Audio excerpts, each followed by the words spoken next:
Good morning student. देखो, आपके सामने जो दिख रही है ना, वो हम रिवीजन लेने वाले हैं। क्या है यहाँ पे? तो पाठ क्रमांक 1 जो आपकी कविता है ध्वनि, और पाठ क्रमांक 2 जो आपका लेसन है लाख की चूड़ियाँ। आपको पता है ये दोनों भी लेसन हमने अप्रैल मंथ में पूरे किए हैं। फिर भी अगर तब किए हैं, अभी तक कितने याद है कितने नहीं पता नहीं, इसलिए सबसे पहले आगे का लेसन स्टार्ट करने के पहले हम इसकी रिवीजन लेंगे। रिवीजन यानी क्या? यही जो इस पाठ में जो जो कुछ पढ़ाया गया था उसको हम दोबारा देखेंगे।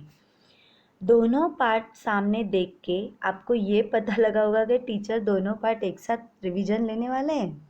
नहीं नहीं, ज़रूर हम एक एक करके रिवीजन लेंगे। यानी सबसे पहले हम पाठ क्रमांक 1 ध्वनि इस कविता के बारे में जानेंगे, और बाद में पाठ क्रमांक 2 लाख की चूड़ियाँ इस पाठ के बारे में जानेंगे।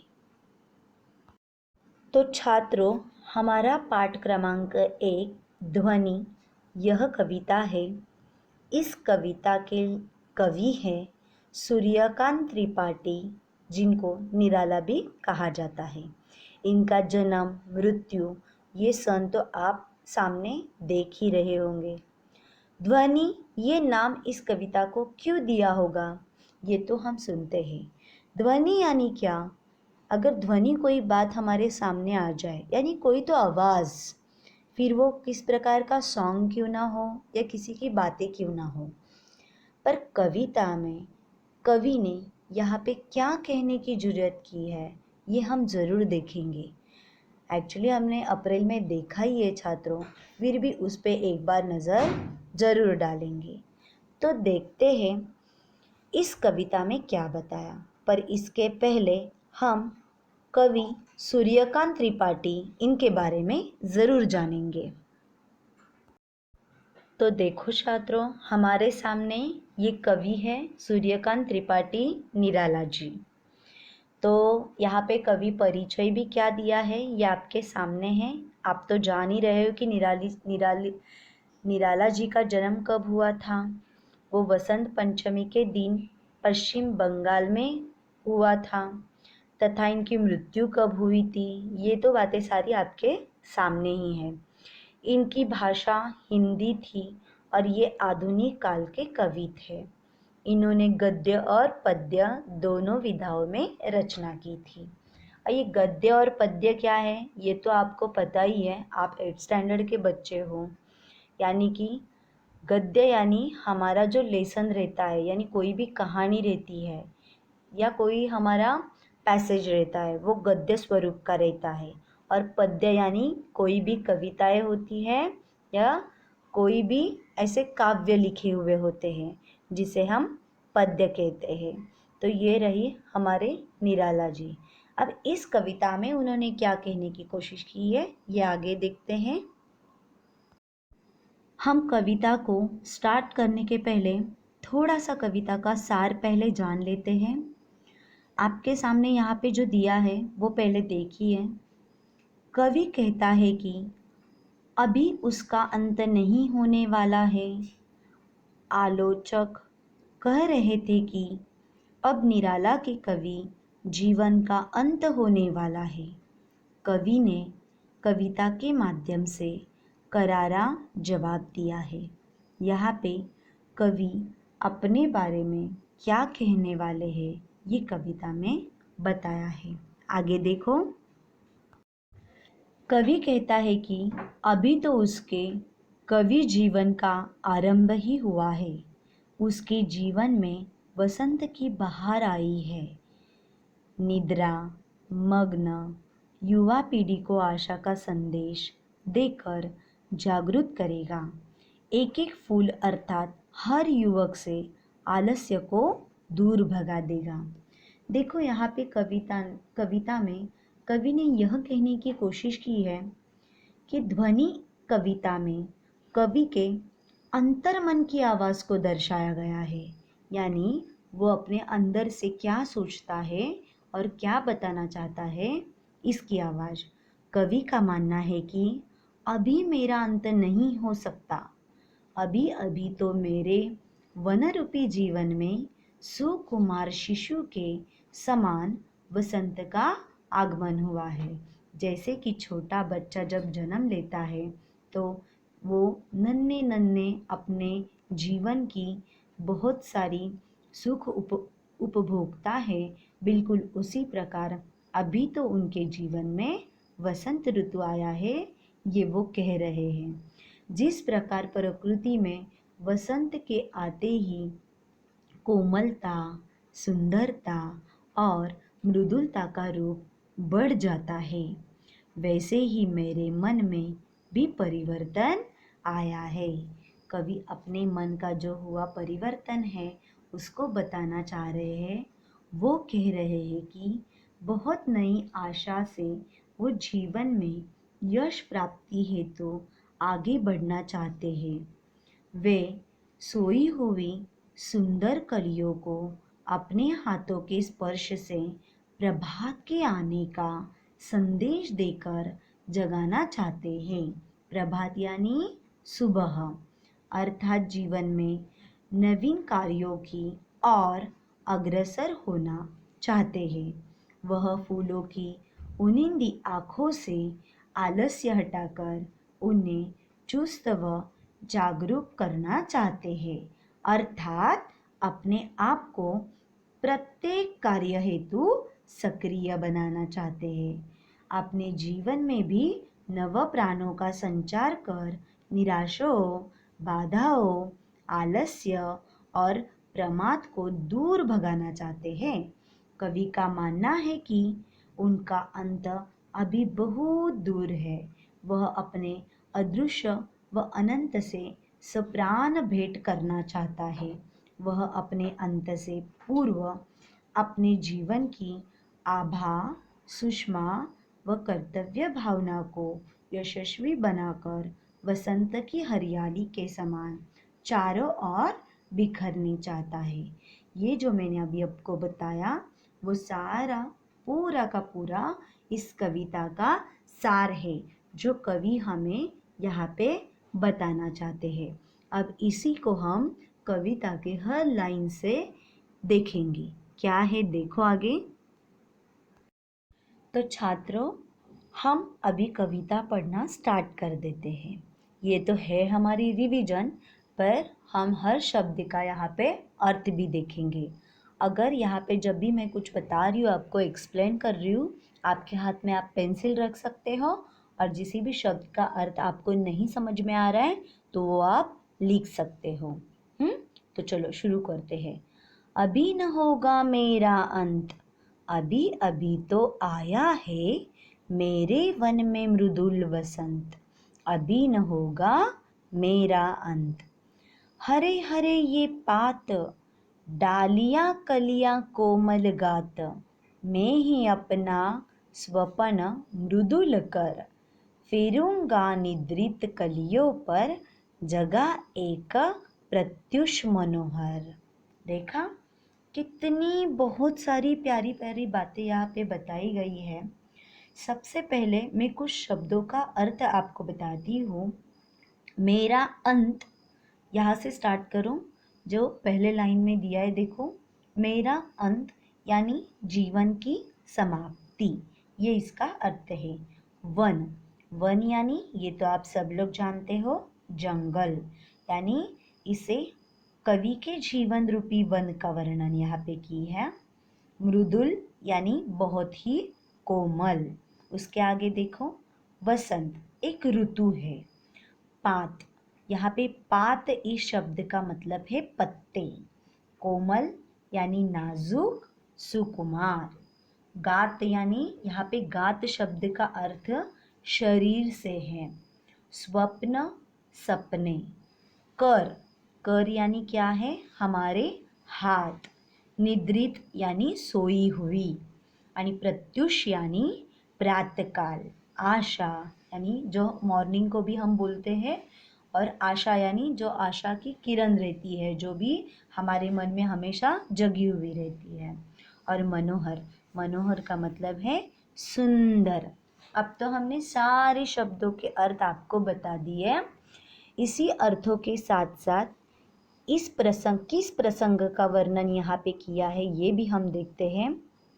ध्वनि कविता में इसमें कलियों और पुष्पों के खिलने के माध्यम से यह बताना चाहा है कि वह भी अपने जीवन के आलस्य, निराशा, बाधाओं व प्रमाद को दूर करने एक नए कार्यों की ओर अग्रसर होना चाहता है।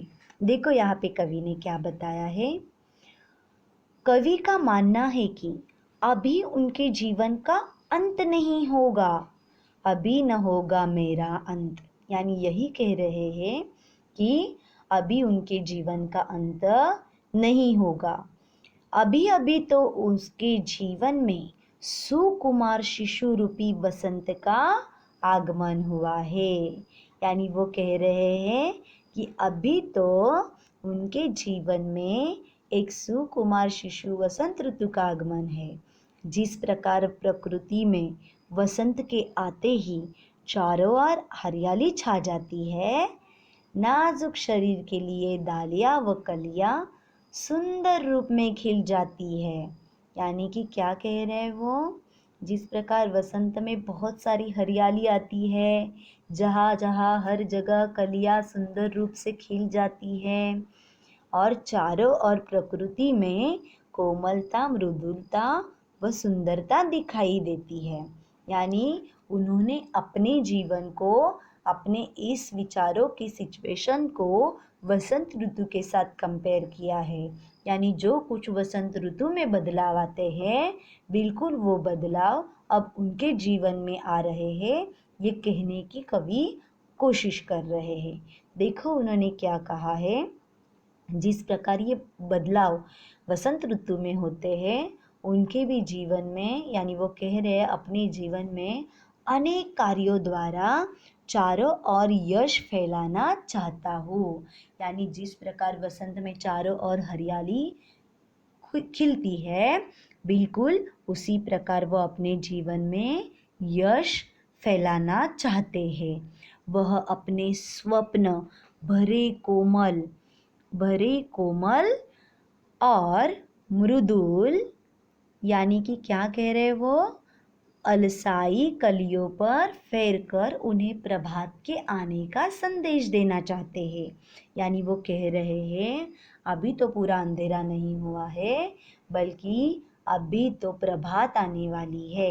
अर्थात अपने जीवन का वो क्या करने वाले हैं, आलस्य, निराशा और बाधाओं और प्रमाद को दूर भगाना चाहते हैं, ताकि इस नए कार्यों की ओर अग्रसर हो सके। यानी वो कहीं भी रुकना नहीं चाहते, अपने जीवन का अंत नहीं करना चाहते, ना ही वो अपने जीवन में हारना चाहते हैं, बल्कि वसंत की तरह जिस प्रकार वसंत ऋतु हरियाली लाता है, वैसे वो अपने जीवन में लाने की कोशिश कर रहे हैं। कितने देखो छात्रों, इतना सा छोटा छोटे 4 लाइन में बताई गई इस कविता में इसका इतना बड़ा मर्म है कि पूरे इस दोनों स्टांजा में कवि ने वसंत के रिलेट अपना जीवन किस प्रकार प्रस्तुत किया है, बहुत ही अच्छी तरीके से।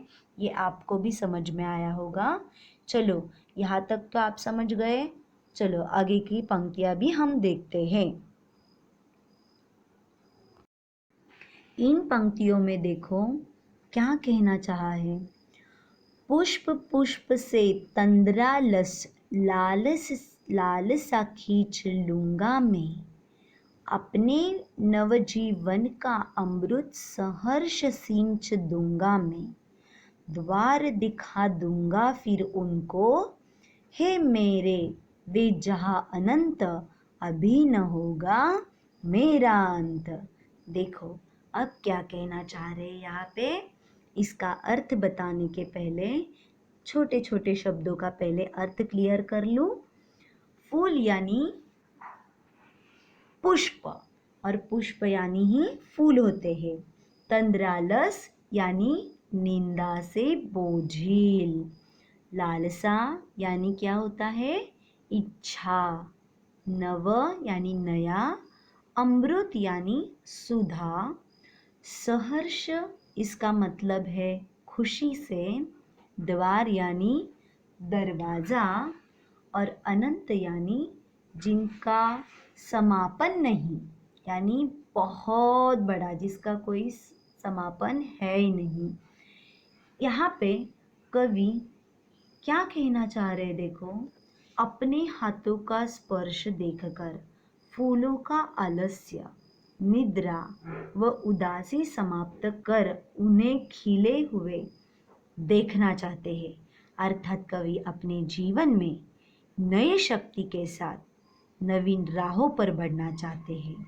देखो, इस स्टांजा में उन्होंने ये कहने की कोशिश की है कि इस पद्यांश में कवि फूलों की उनिंदी आंखों से आलस्य हटाकर उन्हें चुस्त व जागरूक बनाना चाहता है।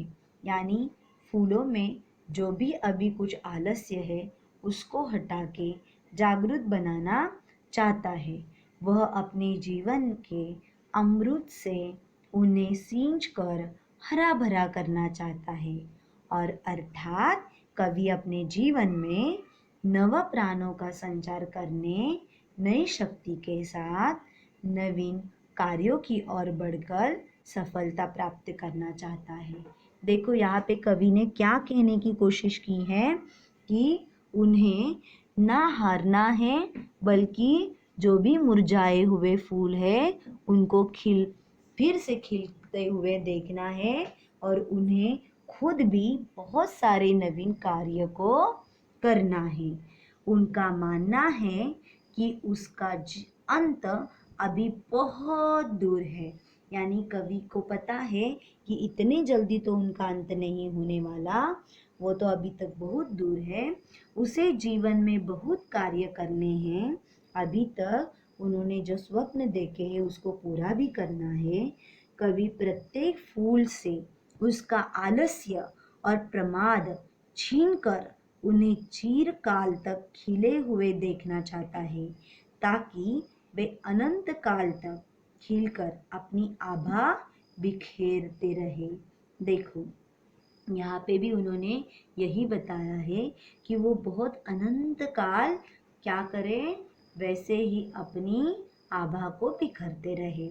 वास्तव में कवि अपने जीवन की आभा, सुषमा और कर्तव्य भावना को यशस्वी बनाकर वसंत की हरियाली की भांति चारों ओर बिखरना चाहता है। वह अपने अदृश्य व अनंत से सप्राण भेंट करना चाहता है, अपना अनंत नहीं चाहता। यानी किसी भी प्रकार कवि फूलों को भी हमेशा फूलता हुआ देखना चाहता है और अपनी आशाओं को भी हमेशा ही जीवित रखना चाहता है। यहाँ तक आपको समझ में आया कि कवि ने अपना जीवन किस प्रकार व्यतीत करने की कोशिश की है। यहाँ पे इसीलिए ध्वनि, ये इस कविता को नाम क्यों दिया होगा? क्योंकि कवि अपना आवाज़ या अपने मन की इच्छाओं को हमेशा के लिए जागरूक रखना चाहता है, ना कि उसकी लाइफ में आने वाली हर कोई अड़चन हो या कोई भी प्रॉब्लम हो, वो उसको मिटा के पूरी तरह अपने सपनों को उजाला देना चाहता है और वो अंत तक वो चीज़, हर चीज़ उसको जो चाहिए उसको मिलाना चाहता है। वो खुद का अंत अगर नज़दीक भी आए तो वो कह रहा है कि उसको नहीं आने दूंगा, क्योंकि अभी तक उनको जीवन में बहुत कुछ करना है। यहाँ तक समझ में आया? तो चलो आगे देखते हैं क्या करना है। चलो, तो हमारी कविता यहाँ पे ख़त्म हो गई। हम देखते हैं प्रश्न उत्तर। प्रश्न यहाँ पे आपके सामने है और उत्तर मैं आपको एक्सप्लेन करूँगी। कवि को ऐसा विश्वास क्यों है कि उसका अंत अभी नहीं होगा? तो देखो, इसका आंसर ये है, आप गौर से सुनो, ठीक से जानो और फिर लर्न करो। कवि को ऐसा विश्वास है कि उसका अंत अभी नहीं होगा, क्योंकि उसे लगता है कि उसके वन रूपी जीवन में अभी अभी वसंत आया है। जिस प्रकार वसंत के आगमन पर प्रकृति खिल उठती है, वैसे ही उसके मन में भी नया जोश और उमंग है। वह अपने जीवन में नए नए कार्य करके उनकी आभा वसंत की भांति चारों ओर फैलाकर यश कमाना चाहती है। आया समझ में? वो क्या करना चाहती है कि उनको पता है कि उनका अंत अभी तो नहीं होने वाला, क्योंकि वो वन रूपी जीवन में अभी तो उनके वसंत आया है, ये कह रहे हैं। और जिस प्रकार वसंत में प्रकृति खिल उठती है, उसी प्रकार उनके मन में अभी नए जोश और उमंग आया है, ये वो कह रहे हैं। और जीवन में नए नए कार्यों वो जिस प्रकार वसंत में चारों ओर फैला कर फूल होते हैं, उसी प्रकार वो अपनी यश को चारों ओर फैलाना चाहते हैं। ओके, सेकेंड वाला क्वेश्चन देखो। फूलों को अनंत तक विकसित करने के लिए कवि कौन कौन सा प्रयास करता है? देखो यहाँ पे क्या बताया है कि वो अनंत तक विकसित रखने के लिए क्या क्या प्रयास करने वाले हैं। फूलों को अनंत तक विकसित करने के लिए कवि उन्हें प्रभात के होने का एहसास करवाना चाहते हैं। वह अपने हाथों के कोमल स्पर्श से उनका आलस्य, प्रमाद एवं निराशा दूर करके उन्हें चिरकाल तक खिले रहने के लिए प्रेरित करता है। उनकी चाहत है कि वे फूल सदैव अपनी आभा, सौंदर्य व सुषमा की छटा वातावरण में बिखेरते रहे। ओके, आए समझ में? आगे वाला थर्ड वाला लास्ट क्वेश्चन देखो। कवि पुष्पों की तंद्रा और आलस्य दूर हटाने के लिए क्या करना चाहता है? तो इसका आंसर ये है, कवि अपने हाथों की सुधा स्पर्श से पुष्पों की नींद व आलस्य मिटाकर उन्हें चुस्त, प्राणवान, आभामय व पुष्पित करना चाहता है।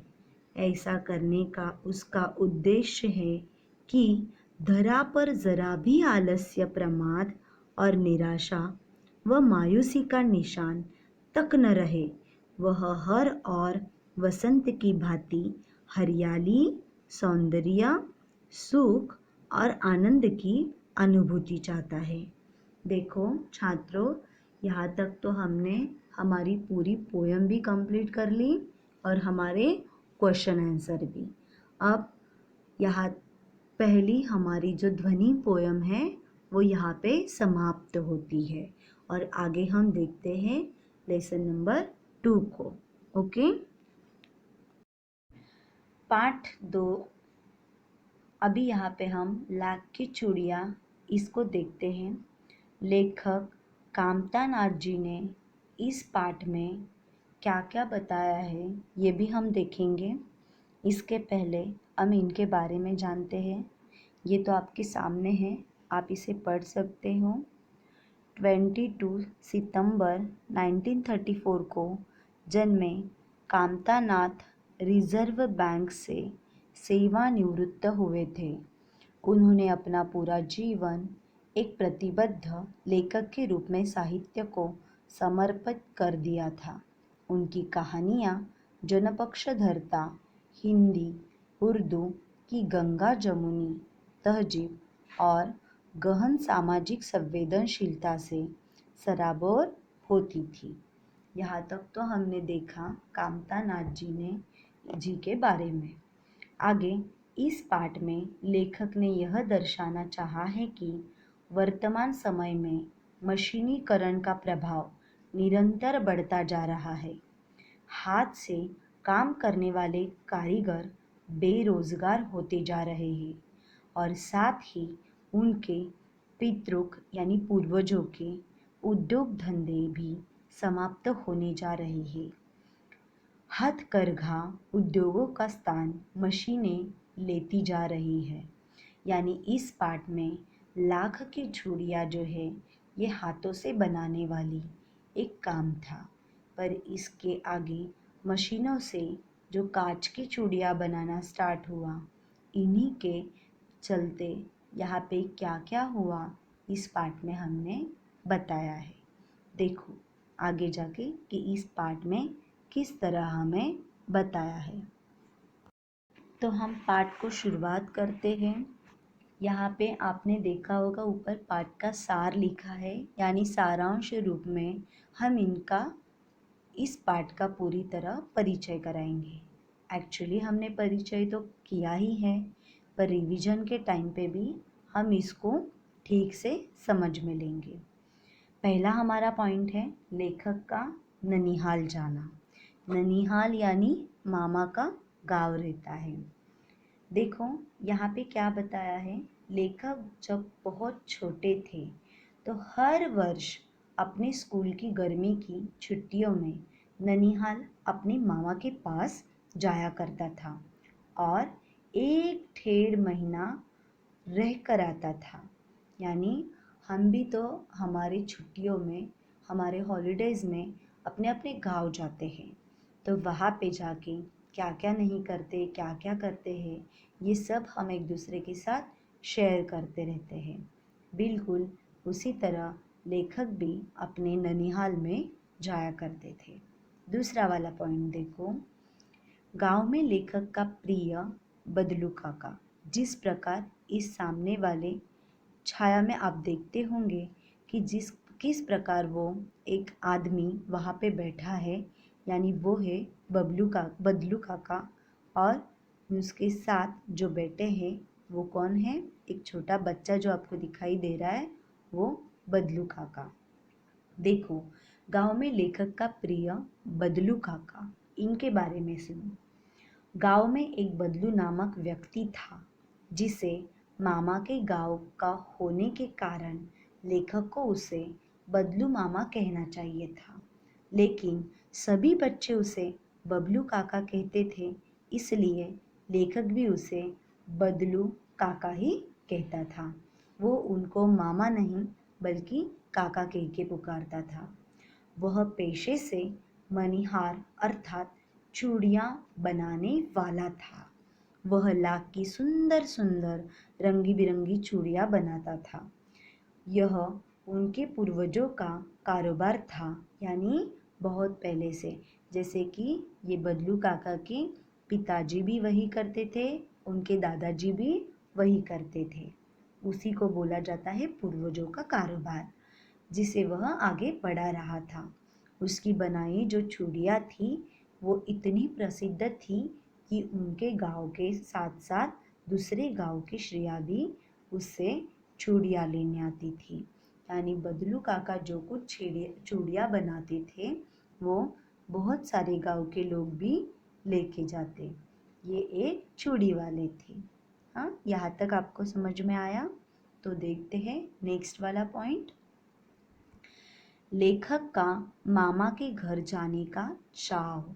यानी लेखक अपने मामा के घर क्यों जाते होंगे? लेखक का मामा के घर जाने के चाव का कारण था लाख की रंगी बिरंगी गोलियां जो उसे बदलू दिया करता था। ये गोलियां सभी का मन मोह लेती थी। यानी देखो यहाँ पे बताया है, लाख की छोटी छोटी गोलियां करके बदलू काका लेखक को दे देते थे, इसलिए उसको मामा के गांव जाने के लिए बहुत अच्छा लगता था। बहुत ही चाव के साथ वो अपने मामा के गांव जाते थे। आगे देखो नेक्स्ट वाला पॉइंट, चूड़ियाँ बनने की प्रक्रिया। क्या होगी चूड़ियाँ बनने की प्रक्रिया? चलो देखते हैं। बदलू का मकान गांव में कुछ ऊंचाई पर था। मकान के सामने बड़ा सा आंगन था जिसमें एक नीम का वृक्ष था। उसी के नीचे वह अपना काम करता था। पास में ही तेज भट्टी पर वह लाख पिघलाता था। यानी क्या करता, सबसे पहले तो वो लाख लेता और उसको पिघलाता था। लकड़ी और चौखट पर लाख को मुलायम करके पतली सलाख का रूप देकर चूड़ी का आकार प्रदान करता। खूब सारी चूड़ियों को एक साथ बनाकर उसे बेलननुमा लकड़ी के गोल गुटके पर चढ़ा देता। फिर जब लाख के रूप में चूड़ियाँ जम जाती तो उन्हें एक एक करके रंगता था। यानी इस प्रकार उसकी चूड़ियाँ बनाने की प्रोसेस हुआ करती थी और वो अपना काम रोज प्रतिदिन करता रहता है ना। कितने अच्छे तरीके से। अभी लास्ट वाला जो हमारा पॉइंट है वो है वस्तु विनिमय। अभी ये वस्तु विनिमय क्या है? वस्तु विनिमय क्या है? तो वस्तु विनिमय का अर्थ है आदान प्रदान करना। जैसे बदलू अपनी बनाई चूड़ियों को बेचकर पैसे न लेकर अनाज लेता था। देखो छात्रों, आपने भी कभी कभी सुना होगा, बहुत हमारे भी जो पूर्वज थे तब पैसे आज की तरह व्यवहार नहीं चलता था। बिल्कुल पैसे का, जिनके पास पैसे हैं वो तो पैसे से चला लेते थे, पर जिनके पास पैसे पैसे नहीं होते तो वो क्या करता, जिसके पास जो चीज़ें वो सामने वाले को दे देता और उसको जो चीज़ चाहिए वो उससे ले लेता। इसी को क्या कहते थे हम? वस्तुओं का आदान प्रदान। इसी को हम अभी वस्तु विनिमय कहते हैं। ओके, तो यहाँ तक आपको समझ में आया? तो चलो आगे देखते हैं। यहाँ पे देखो छात्रों, क्या है आगे, तो आप पिक्चर तो देख ही रहे होंगे। चलो हम इसको पॉइंट से देखते हैं। बदलू की लाख की चूड़ियों के दाम। अभी चूड़ियाँ तो बना ली, पर इसके दाम कैसे होते थे देखो। बदलू चूड़ियों को पैसों के भाव नहीं बेचता था। क्यों? क्योंकि लेकिन जब भी कोई विवाह के अवसर पर सुहाग की चूड़ियों का जोड़ा उससे बनवाता तो उन्हीं चूड़ियों के दाम पर इतने बढ़ जाते कि रुपये पैसे के साथ साथ उनकी पत्नी के सारे वस्त्र, ढेरों अनाज और उसकी पगड़ी भी उसे मिलती। एक बार जमींदार के अपनी लड़की की शादी पर उसे केवल 10 आने देकर सुहाग की चूड़ियों का जोड़ा खरीदना चाहा तो उसने देने से साफ इनकार कर दिया। देखो, ये तो ऐसे तो पैसे न लेते हुए भी चूड़ियाँ दिया करता था, पर जिस टाइम अगर किसी के घर में विवाह हो तो वहाँ पे वो सारी चीज़ें लिए बगैर नहीं छोड़ता था। पूरा दाम वहाँ से वो वसूल करता था। हाँ, आया समझ में? अभी देखो यहाँ पे बदलू का स्वभाव कैसा था। बदलू बड़े ही सीधे स्वभाव का था। वह कभी भी किसी से लड़ता झगड़ता न था। कभी कभी जिद्दी अवश्य हो जाता था। जैसे जब भी कोई विवाह शादी के लिए चूड़ियों का जोड़ा लेना तो मनमानी चीज़ें व पैसे उसने लेता, वो उनसे ले लेता। वह अत्यधिक स्वाभिमानी भी था। जमींदार ने चूड़ियों के जोड़े के पूरे पैसे न दिए तो उसने चूड़ियाँ देने से ही इनकार कर दिया। इसके अतिरिक्त प्रेम भाव उसमें अत्यधिक भरा था। इतने वर्षों के बाद भी जब लेखक उससे मिलने गए तो उसने उनकी खातिरदारी में कोई कसर नहीं छोड़ी। बचपन में तो वह उनके लिए विशेष रूप से मलाई बचा कर रखता था। वह रोज आम खाने को देता था। ये इतना प्यारा स्वभाव बदलू का था। आगे देखो कि बदलू की चिढ़ किस बात से थी। बदलू को कांच की चूड़ियों से अत्यधिक चिढ़ थी। यदि किसी स्त्री को कांच की चूड़ियां पहने देखता ना तो अंदर ही अंदर ईर्ष्या से जल जाता। अब कभी कभी तो 2-4 बातें भी सुना देता, क्योंकि ये खुद लाख की चूड़ियां बनाता था और ये औरतें कांच की चूड़ियां पहनती तो उसको बहुत चिढ़ आ जाती। अभी बदलू को कौन से बात से चिढ़ थी ये तो पता चला ना। आगे देखो, शहर के प्रति बदलू का नजरिया क्या था। बदलू को शहरी जीवन अधिक पसंद न था। वह लेखक से शहरी जीवन के बारे में हमेशा बातें करता था। उसकी पढ़ाई व घर के बारे में पूछता। लेखक के उसे यह कहने पर भी शहर में स्त्रियां कांच की चूड़ियां पहनती है, वह स्पष्ट रूप से कहता कि शहरों की तो बात ही निराली है। वहाँ तो स्त्रियां पुरुषों का हाथ पकड़कर घूमती है और उनकी कलाइयाँ इतनी कमज़ोर होती है कि लाख की चूड़ियाँ पहनने पर उनकी कलाई में मोच आ जाती है। जब लेखक अधिक आम खाने से इनकार करता है तो भी वह व्यंग्य करता है कि शहर के लोग अधिक खा नहीं सकते। वो हमेशा गांव और शहर के लोगों को देखने का उसका नज़रिया अलग ही था। लेखक का 8-10 वर्ष बाद गांव जाना। उसके बाद देखो कि बहुत दिनों बाद जब लेखक गांव में जाते हैं, देखो क्या होता है। पिता की बदली दूर शहर में होने के कारण लेखक एक लंबी अवधि तक गांव न जा सका था। वह लगभग 8-10 वर्ष के बाद गांव गया। अब उसका बदलू से लाख की रंगी बिरंगी गोलियां लाने का चाव समाप्त हो चुका था। अब उसे बदलू का ध्यान ही न आया। देखो कैसे बदलू का ध्यान नहीं आया, पर ध्यान तो आएगा ना, क्योंकि बचपन से वहां पे जाता था। इसलिए आगे देखो क्या हुआ। अब देखो, अचानक बदलू का ध्यान आना, यानी लेखक को अचानक से बदलू का ध्यान आ जाता है। एक दिन अचानक लेखक के मामा की बेटी आंगन में फिसलकर गिर गई और उसके हाथ की कांच की चूड़ी टूटकर उसकी कलाई में घुस गई और खून बहने लगा। लेखक ने उसकी मरहम पट्टी की तो उसे अचानक लाख की चूड़ियां बनाने वाले बदलू काका की याद आ गई। शाम को वह घूमते घूमते बदलू के घर पहुंच गया। बदलू का ठिकाना आज भी वही था।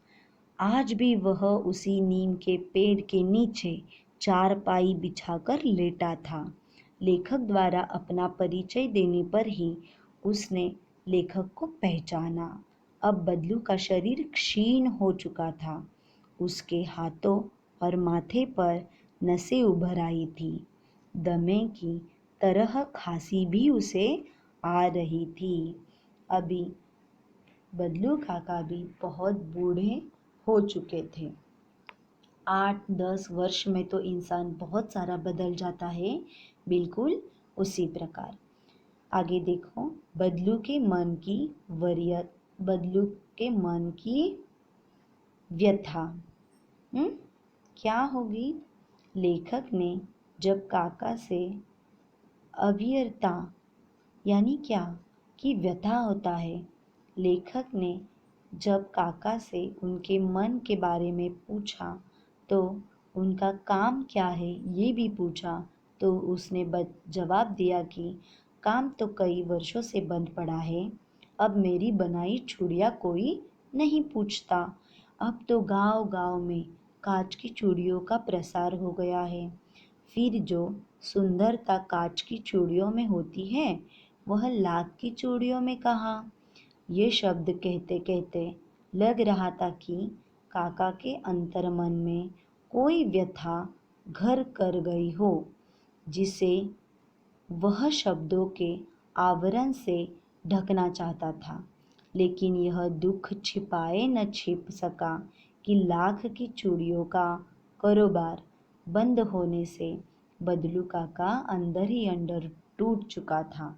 देखो, ये अंदर ही अंदर अपने मन में जिस प्रकार टूट ही गए थे, क्योंकि एक तो पहले से ही इनको लाख की चूड़ियाँ बनाने का इनका व्यापार कांच की चूड़ियों की वजह से बंद पड़ चुका था। मशीनी युग पर कटाक्ष। अब यहाँ पे देखो, बदलू काका ने अपने काम के बंद हो जाने के बारे में लेखक को तो बताया, तो साथ ही यह भी कहा कि आजकल मशीन का युग है ना, सभी काम मशीन से ही होता है। यहाँ तक कि खेत भी मशीनों से जोते जाते हैं। मशीनी कांच की चूड़ियाँ भी लाख की चूड़ियों से अधिक सुंदर होती है। उसका यह कहना है कि मशीन युग ने कितने हाथ काट दिए, लेखक को सोचने पर मजबूर कर देता है, क्योंकि यह सत्य है कि दिन प्रतिदिन बढ़ती मशीनों ने मनुष्य का स्थान लेती जा रही है और अधिक संख्या में लोगों के कारोबार ठप्प हो रहे हैं। अमीर आदमी और अधिक अमीर और गरीब होता जा रहा है और गरीब तो गरीब ही हो जा रहा है ना। आगे देखो, लेखक का लाख की चूड़ियाँ देखकर ठिठकना। जब लेखक की खातिरदारी करने हेतु बदलू की बेटी रज्जो ने हथेली में आम लाकर लेखक की ओर बढ़ाए, तो लेखक उसकी गोरी गोरी कलाइयों पर लाख की चूड़ियाँ देखकर ठिठक गए, पर अर्थात हैरान हो गए, क्योंकि वे बहुत सुंदर लग रही थी। तभी बदलू ने यहाँ की यह मेरी बनाई चूड़ियों का अंतिम जोड़ा है। जमींदार की बहन के लिए बनाया था, लेकिन सुहाग के जोड़ों के केवल 10 आने दे रहे थे, इसलिए मैंने देने से इनकार कर दिया। ये देखो, अभी तो कोई उसकी कीमत भी करे, वो भी विवाह के टाइम पे, तो ये बदलू उनको देगा भी नहीं। अभी आगे देखो, लास्ट वाला जो पॉइंट है, बदलू का स्वाभिमानी व्यक्तित्व। लेखक को जब यह पता चलता है कि जमींदार द्वारा उसकी बहन की शादी का सुहाग का जोड़ा कम दामों में खरीदने पर बदलू ने देने से इनकार कर दिया, तो उसे बदलू काका पर बड़ा गर्व हुआ और कहा, हालातों ने उसे भले ही हरा दिया हो, लेकिन उसने अपने आप से हार नहीं मानी थी। उसका व्यक्तित्व कांच की चूड़ियों की भांति टूटने वाला नहीं है। वह तो स्वाभिमानी है, तभी तो चूड़ियों के जोड़ों को कम दामों में बेचकर उसने अपने नियम को नहीं तोड़ा, भले ही जोड़ा न बिका हो। इस प्रकार का ये बहुत ही स्वाभिमानी रूप के व्यक्तित्व थे। आगे देखो, कुछ प्रश्न दिए हैं। पाठ तो हमारा खत्म हो गया, कुछ प्रश्न देखते हैं, बस इस पे थोड़ी सी चर्चा हम करते हैं। बचपन में लेखक अपने मामा के गांव चाव से क्यों जाता था और बदलू को बदलू मामा न कहकर काका क्यों कहता था। ये तो आप जानते ही हो कि बचपन में लेखक अपने मामा के घर बड़े चाव से जाता था, क्योंकि वहाँ बदलू नामक मनिहार उसे लाख की रंगी बिरंगी गोलियाँ देता था और वो उसके मामा के गांव के होने के कारण उसे मामा कहना चाहता था, पर सारे बच्चे वहाँ पे उसको बदलू काका कहते थे, इसलिए वो भी क्या कहता था, बदलू काका कहता था। सेकेंड वाला क्वेश्चन देखो, वस्तु विनिमय क्या है, विनिमय की प्रचलित पद्धति क्या है। ये तो मैंने ऑलरेडी आपको पाठ पढ़ाते समय बताया है, फिर भी सुनो। वस्तु विनिमय अर्थात वस्तुओं का आदान प्रदान होता है। पहले लोग एक वस्तु देकर दूसरों से दूसरी वस्तु ले लेते, जैसे बदलू चूड़ियों के बदले पैसे न लेकर आवश्यकता का सामान ले लेता था। यही वस्तु विनिमय की पद्धति। वर्तमान में विनिमय की प्रचलित पद्धति अभी मुद्रा है, अर्थात धन देकर वस्तु खरीदना। थर्ड वाला क्वेश्चन देखो, मशीनी युग ने कितने हाथ काट दिए हैं। इस पंक्ति में लेखक ने किस व्यथा की और संकेत किया। देखो, मशीनी युग ने कितने हाथ काट दिए, इस पंक्ति के माध्यम से लेखक कहना चाहता था कि हाथ से किए जाने वाली उद्योग धंधी मशीनों द्वारा किए जाने लगे हैं। ऐसे में हाथ से काम करने वाले लोग या तो बेरोजगार हो गए या फिर अपने पैतृक यानी पूर्वजों के कार्यों को छोड़कर दूसरे कार्य करने में मजबूर हो गए। इस पाठ में भी जब लेखक को यह पता चला, तो बदलू के हाथ से बनने वाली लाख की चूड़ियाँ का स्थान मशीन से बनाने वाले कांच की चूड़ियों ने ले लिया था। ये तो बहुत ही दुख की बात थी। क्वेश्चन नंबर 4 में क्या है, बदलू के मन में ऐसी कौन सी व्यथा थी जो लेखक से छिपी न रह रही। देखो, मशीनी कांच की चूड़ियों का चलन बढ़ जाने से बदलू की लाख की चूड़ियां अब कोई नहीं खरीदता था। इसी कारण उसका चूड़ियों का काम बंद हो गया। यही व्यथा थी जिसे बदलू लेखक के समक्ष छिपा न सका। और फिफ्थ वाला क्वेश्चन क्या है? मशीनी युग से बदलू के जीवन में क्या बदलाव आया? बदलू एक मनिहार अर्थात चूड़ियाँ बनाने वाला था। उसकी बनाई लाख की रंगी बिरंगी चूड़ियाँ इतनी प्रसिद्ध थी कि उनके गांव के साथ साथ दूसरे गांवों से चिड़िया उसकी बनाई चूड़ियाँ लेने आते थे। अचानक मशीनी युग आने से मशीन पर बनी कांच की चूड़ियाँ अधिक बिकने लगी और बदलू की चूड़ियाँ सबने लेनी बंद कर दी। ऐसा करने पर उसका पैतृक पेशा जाता रहा। उसे अपना काम ही बंद करना पड़ा। प्रसन्न रहने वाला बदलू व्यतीत रहने लगा। ये सारे हमारे क्वेश्चन आंसर। मैं आशा करती हूँ कि आपको सबको ये क्वेश्चन आंसर ठीक से समझ में आए होंगे। तो छात्रों, यहाँ तक आपने दोनों भी पार्ट बहुत अच्छे तरीके से जाने, इसलिए मैं सबको धन्यवाद कहती हूँ। और यहाँ आपकी दोनों पार्ट की रिवीजन ख़त्म हो जाती है। आगे हम लेसन नंबर 3 को लेके नेक्स्ट वीडियो ज़रूर मिलेंगे। धन्यवाद।